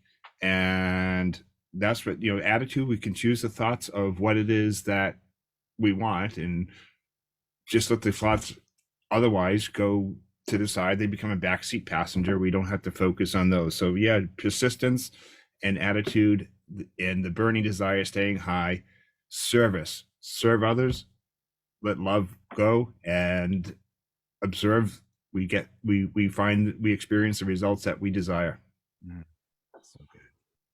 Wow. Thank you so much for that, Phil. Beautiful, beautiful. I love how it's rooted again in, how you're going to think. It's beautiful. It's so good. So Mendora, what did you get from this today? And how are you going to use it? There we go. Let me pull you up here. There we go, Mendora. Hello, everybody. That was good, so good. Okay, so what I got from this, I always get so many good nuggets, right? But then I'm like, how can I use it? What can I do to build up the belief in myself and what I want in my life, right? So basically, I want to be, well, I am a Napoleon Hill coach. And I'm also a business owner, and I want to do them both. And I want to help change people's lives, right? So even though I don't know how exactly I'm going to do it, but I just know that I want, and I feel like that's enough. Faith is enough, and belief in myself is enough. And that habit, belief is just habits. So if I change my habits, I can change my belief in myself. So last meeting with this call, Cleona just kept on saying, and Rainy kept on saying, you know how they showed up and they didn't know. So basically, long story short, I got me some plane tickets to New York and I leave tomorrow because I really want to meet you guys. And yeah, so that's how I'm putting it to use. I don't know how, I don't know when, but I'm just going off on faith and belief in myself. So yeah, I feel like that's the best way to find out if it works. Is to put it to. So yeah. Wow. Act in faith. That's good. Good. Congratulations. Congratulations. I'm excited. Love hearing and it. I'm just playing it in my head, like how I want it to go, how I'm gonna hug you guys and see you guys and have some, nice encounter. I don't know exactly what, but the thought just kept on coming in my head and intuition just coming in my head when Cleona was just like, do it. And I'm like, okay, I gotta do it. I gotta do it. So yeah, thank you. I'm doing it. Amazing. Yeah, good. Believe in yourself. Every single one of you are more powerful than your circumstances. It's just a matter of whether or not you're going to consent to that and accept it. It's so important, my friends. So important. All right. So wonderful, William. What did you get from this, my beautiful friend here? Let's see, unmute there. There you go, my friend. Go there we go. So just persistence is one thing that I, from John's talk is just, no matter the situation, he was persistent on, moving forward and just finding ways to kind of shift, like when it was negative, that's fine. He just saw that as a good thing just to, so they're still talking about him. So for me, the way I'm going to use it is just, in the past, I haven't been so consistent with, being persistent with clients and that kind of stuff. But now that I'm getting better with it. So I feel like that's how I'm going to continue to move forward and that kind of stuff. And just, not stop no matter the situation. When I come home from work, if I'm tired, it doesn't matter. I'm still going to take action, do what I got to do, get it done that day and every day from there forward. Wow, this is so good. You've seen some people making some shifts here. This is awesome for you. So I'm going to give everybody a reminder with regards to this. The way you get good at anything is through practice. So guess what? You've already taken that step, act on it, and just continue acting on it. And the next thing you know, this persistence will be something that's just like second nature for you. So congratulations, William. Thank I you. love your shirt, by the way. It says B. That's my company logo. So okay, fantastic, William. Thank you. Love your energy, my friend. All right, so now we got excellent Eric. Eric, what did you get from this, my friend? What's your takeaway? How are you going to use it? Am I unmuted? Yes, you are, my friend. I got a couple of different things. First, I loved how he talked about his community on the beach. for Mr. Gray, and how that was not his community, and he had to shift to find his community. Yeah. I think almost all of us have had to do that at some point because we weren't recognized and we did not find who we needed to be with to empower us to be who we could become. As to our decisions in moving forward, I find so many parts of this just give me greater abilities. We see his affirmations going directly to his subconscious to give him the ability to move forward and to override his logical conscious decision making and negativity. By constantly repeating those affirmations, he's empowering his subconscious to overcome any negativity you may run into during the day. I find myself having to do this at this time and incorporate that as part of my life. And I think that's why I'm able to recognize that as a piece. And yeah, the yeses, they're always there. But having the strength to come back when somebody tells you no is a matter of how empowered you feel at that time. Not just confident, empowered. If you feel like you're really doing something for somebody else, it's a state of empowerment. Yeah. You're trying to help them. It's your duty. Yeah. And if you're doing something you feel that you need to do for somebody, you feel empowered. Yeah. And I think it's a conscious thing you have to be aware of is that state of empowerment. Because we're empowered to help our own children, we're empowered to help our environment, we're empowered to help each other. And that's what we believe as beings usually. Anytime we feel that we're disempowered, it's generally through our community, and we need to shift our communities. Or shift who we are as human beings to become empowered. Wow.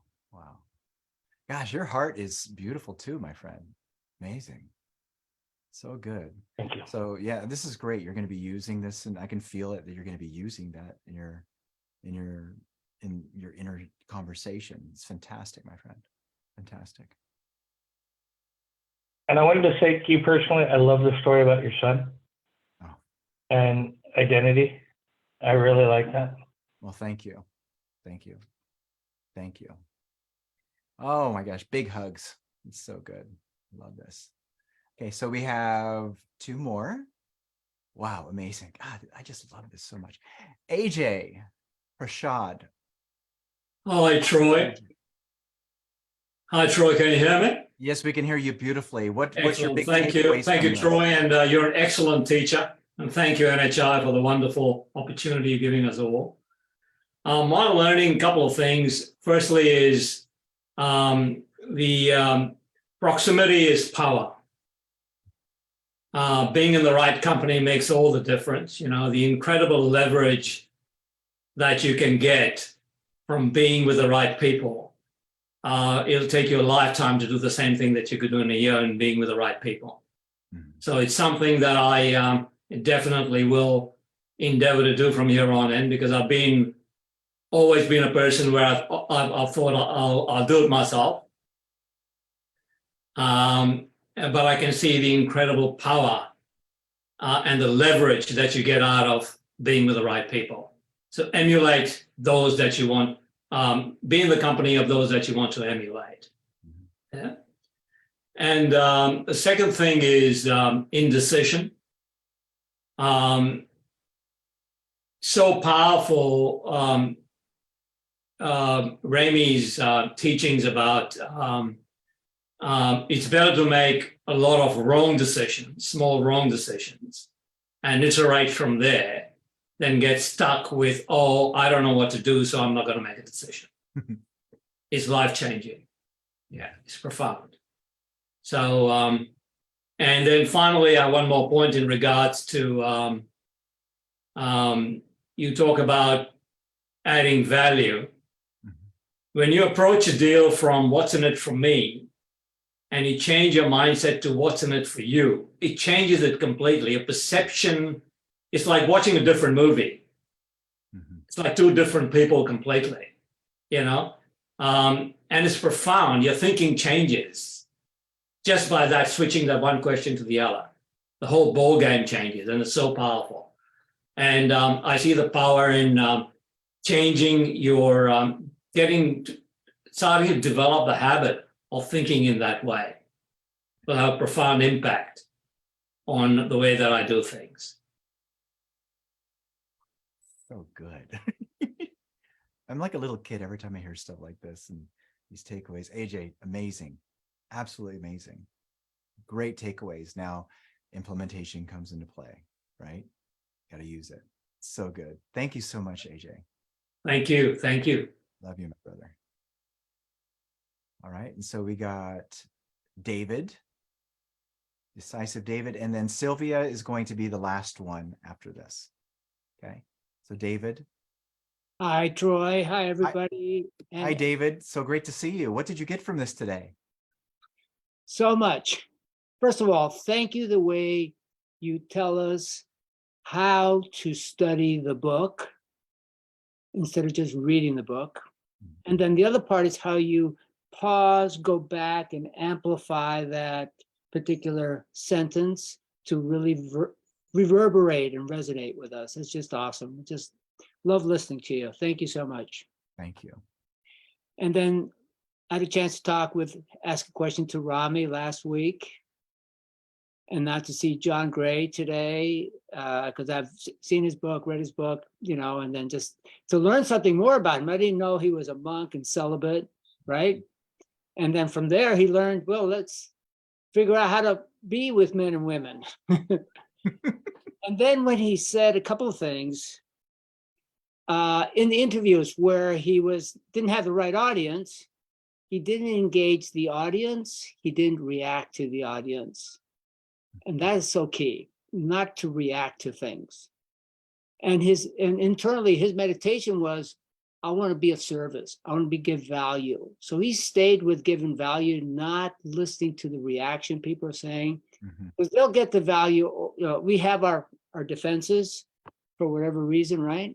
But he just said, yeah, that's fine, but here, try this from this direction. That was just great.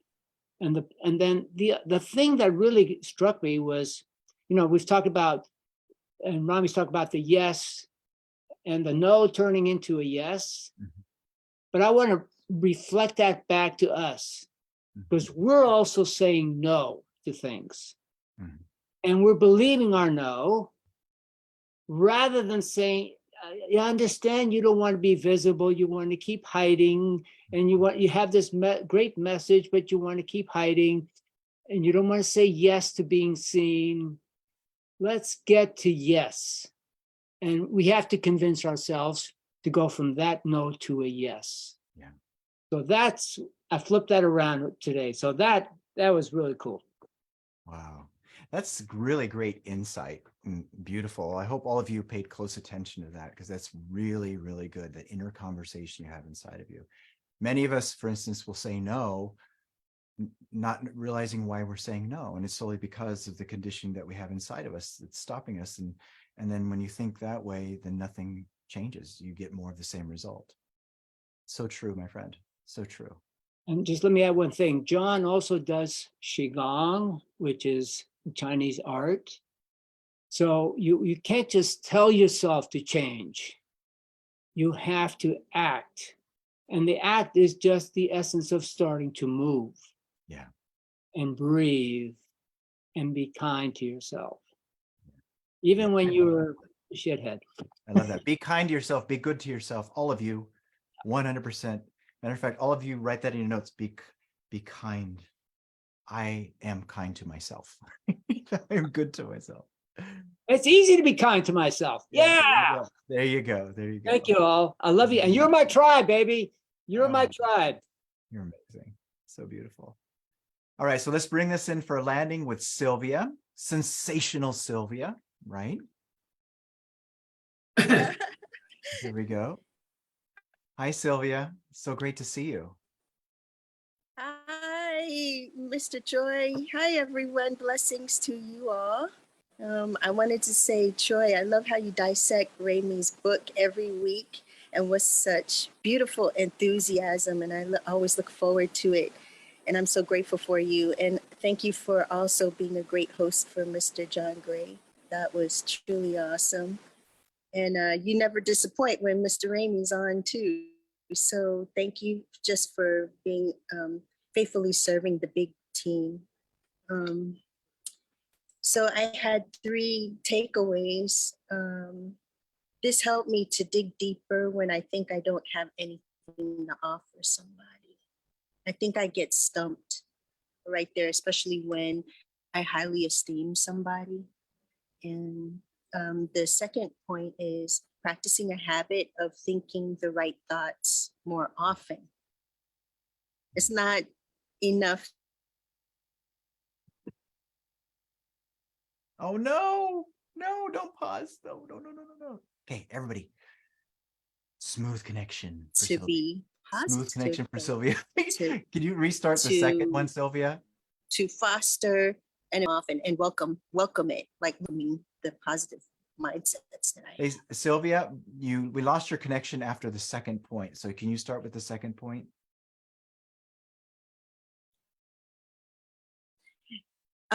I will try because it was profound what I just said, and I forgot what I said. And then when it went away. Man, I wish, yeah, that was good if I could say so. I have an idea. I have an idea. What I was saying was that fostering an environment that actually welcomes me thinking positive about a situation. I Can you turned hear off me? your video so that the sound would come through clearly. Oh, I think I have low battery. So this is great. Um, You've got to okay, foster can the you hear new me now? ideas, which is fantastic. Foster the actual environment, because I'm naturally a positive thinker. And then the third thing is not consenting to wrong thinking. Yeah. Are you with me? Yes, we hear you beautifully. Yes. So that's the big 3 today. Awesome. Wow. Thank you so much. I appreciate you so much. And I love this group so much. Well, thank you. I graciously accept. Wow, this was so fantastic, wasn't it? So I want to close with making one bold, beautiful statement. It might be a couple sentences that are here. And that is this: don't be fooled into thinking that just because you've heard this once or read this once, or maybe even twice or even 3 times, that you understand it. Remember, that's how we've been conditioned. We've been conditioned to just gather the information. We know it, but then nothing really changes. You know why? Because it hasn't been rooted in you subconsciously. See, the only way that it's going to get in you subconsciously is if you repeat it enough times where it is there. So my reminder for you is re-listen to this, rewatch it. And if you haven't bought this book or this book, go buy it, go get it, study them side by side, and use the information again and again and again and again until it becomes fixed within you, until it becomes part of your mindset. And if you'll just do that, just do the work. And by the way, it doesn't take that much effort to do that. Okay.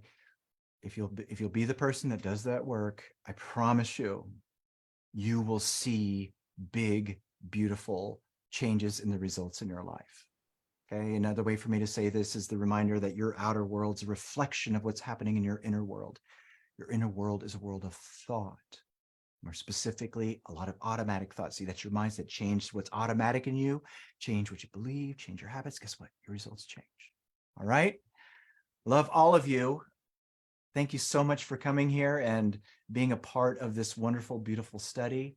And we'll see you again next week, where we will go over the next chapter and dig into the awesomeness of your power, that true power that's in you, right?